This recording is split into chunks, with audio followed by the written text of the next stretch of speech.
మనం ఈరోజు Insta360X5 అనేది అన్బాక్స్ చేద్దాం, చూద్దాం ఏమేమి ఉన్నాయో. ఇది వచ్చేసి కెమెరా.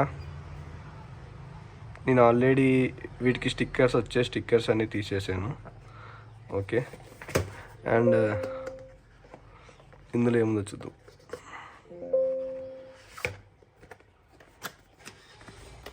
ఇందులో మనకు ఒక పౌచ్ ఇచ్చాడు,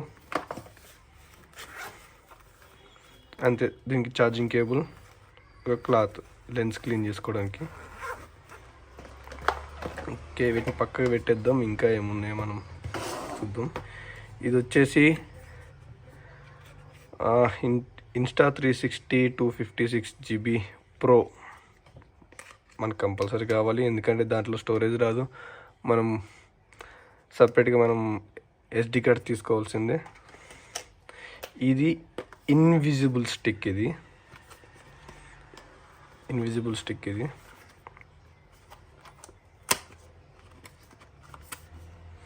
అన్నీ ఆల్రెడీ ఒకసారి ఓపెన్ చేశాను. ఏమేమి ఉన్నాయి, ఎలా వచ్చినాయి అనేది ఓపెన్ చేశాను. ఓకే, మనం ఇలా లెంత్ పెంచుకోవచ్చు, తగ్గించుకోవచ్చు. ఇది ఎక్స్ట్రా బ్యాటరీ, మీకు చూపిస్తాను. యాక్చువల్గా దాంట్లో కూడా ఒక ఎక్స్ట్రా అందులో కూడా బ్యాటరీ వస్తుంది ఇన్బిల్ట్. ఇది ఎక్స్ట్రా బ్యాటరీ అంటే మనకి లాంగ్ వెళ్ళినప్పుడు మనకి ఛార్జింగ్ అయిపోయినా మళ్ళీ ఇంకో బ్యాటరీ స్పేర్ కోసం. ఇది దాని మాన్యువల్, ఇది గైడ్లైన్, సేఫ్టీ గైడ్లైన్. ఇది మనకి ఎక్స్ట్రా బ్యాటరీ.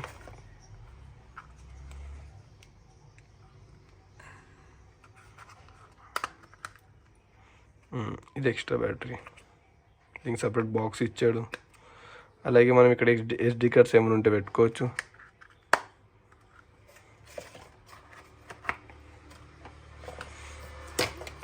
ఇంకోటి ఇది వచ్చేసి,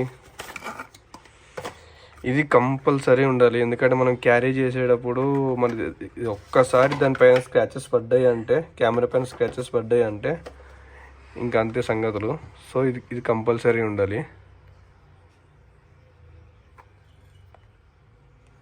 ఓకే, ఇది కంపల్సరీ ఉండాలి మనకి. ఇప్పుడు మీకు చూపిస్తాను. ఇది ఇట్లా అంటే మనకి బ్యాటరీ వచ్చేస్తుంది. ఇప్పుడు ఈ SD కార్డ్ ఏదైతే ఉందో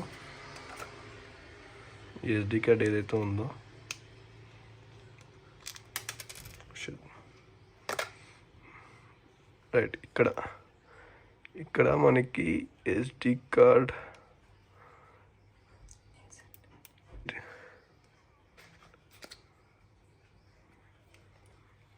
ఇప్పుడు మనం అది బ్యాటరీ ఇన్సర్ట్ చేసుకోవాలి. ఇది ఆన్ బటన్.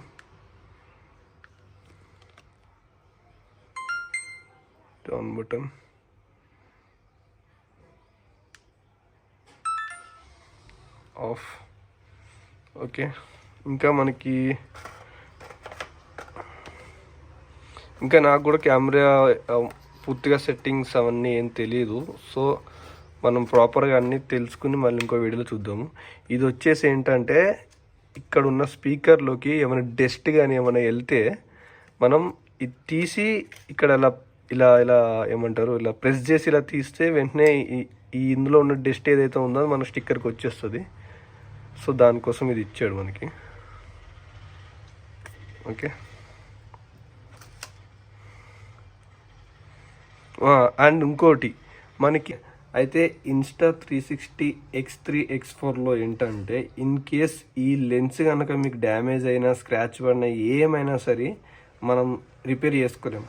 డైరెక్ట్ ఇది వాళ్ళకి పంపించాల్సిందే, వాళ్ళు రిపేర్ చేస్తారు, మళ్ళీ మనకి పంపిస్తారు. అది చాలా లాంగ్ ప్రాసెస్. సో ఇదేంటంటే, ఇక్కడ చూడండి, ఇది సపరేట్ ఇచ్చేసాడు మనకి. ఏంటంటే డైరెక్ట్ ఇన్ కేస్ డ్యామేజ్ అవుతే కనుక మనం సపరేట్ లెన్స్ ఆర్డర్ పెట్టుకుని లెన్స్ ఇవి రిమూవ్ చేసుకోవచ్చు అండ్ మనం ఇన్స్టాల్ చేసుకోవచ్చు. సో నో ప్రాబ్లం, దీని విషయంలో ఏం టెన్షన్ లేదు. అండ్ ఇప్పుడు X4 Pro సంథింగ్ ఏదో వస్తుంది, దాంట్లో కూడా సేమ్ ఇదే ప్రాసెస్ ఇస్తున్నాడు. ఇప్పుడు పాత X4లో లేదు అది. ఇప్పుడు వచ్చే X4 ఏదైతే ఉందో అది ఇప్పుడు ఇంకా లాంచ్ అవ్వలేదు, లాంచ్ అవుతుంది. దాంట్లో కూడా మనకి ఏంటంటే సేమ్ ఇదే ప్రాసెస్ ఇస్తున్నాడు. ఇన్ కేస్ డ్యామేజ్ అయినా ఏమైనా మనం డైరెక్ట్ మనం రిమూవ్ చేసుకోవచ్చు, రిమూవ్ చేసుకుని మళ్ళీ కొత్తది ఇన్స్టాల్ చేసుకోవచ్చు. అంతే, ఈ వీడియోలో ఇంతే. మనం ఇంకా దీని గురించి డీటెయిల్గా వెళ్దాం, చూద్దాం. నేను ఒకసారి ప్రాపర్గా చూస్తా ఎలా వర్క్ అవుతుంది, ఏమేం ఫీచర్స్ ఉన్నాయి ఏంటనేది చూస్తాను. ఇంకోటి ఏంటంటే ఇవన్నీ జస్ట్ నాకు 45Kకి వచ్చాయి. అది ఎలా అంటే ఇప్పుడు మన ఇండియాలో ఇవన్నీ తీసుకోవాలంటే మనకి ఈజీగా ఆల్మోస్ట్ 70K ఈజీగా అయిపోతుంది. కానీ నేను 45Kకి ఇవన్నీ పర్చేస్ చేశాను. ఎవరైనా సరే ఏం చేస్తారంటే, మీకు ఎవరైనా యూఎస్ నుంచి లేదా థాయిలాండ్ నుంచి చైనా నుంచి ఇలా ఎవరైనా వచ్చే వాళ్ళు ఎవరైనా ఉంటే బెస్ట్ ఆప్షన్ ఏంటంటే వాళ్ళతో తెప్పించుకోవడం బెటరు. ఎందుకంటే మన ఇండియాలో ఇవి చాలా కాస్ట్ ఎక్కువ. అక్కడికి ఇక్కడికి మీకు ఈజీగా 20 ఇలా ఇవన్నీ సెట్ తీసుకుంటే మీకు కనీసం ఒక 10,000 to 20,000 మీకు సేవ్ అవుతుంది. సో ఎవరైనా సరే మీకు వీలుంటే కనుక మీరు అలా తెప్పించుకోవడం బెస్ట్ ఆప్షను. నేను కూడా ఇలాగైతే తెప్పించుకున్నాను, మా అక్కతో తెప్పించుకున్నాను. సో మీరు కూడా అదే పని చేయండి. అంటే దట్స్ ఇట్. Okay, bye.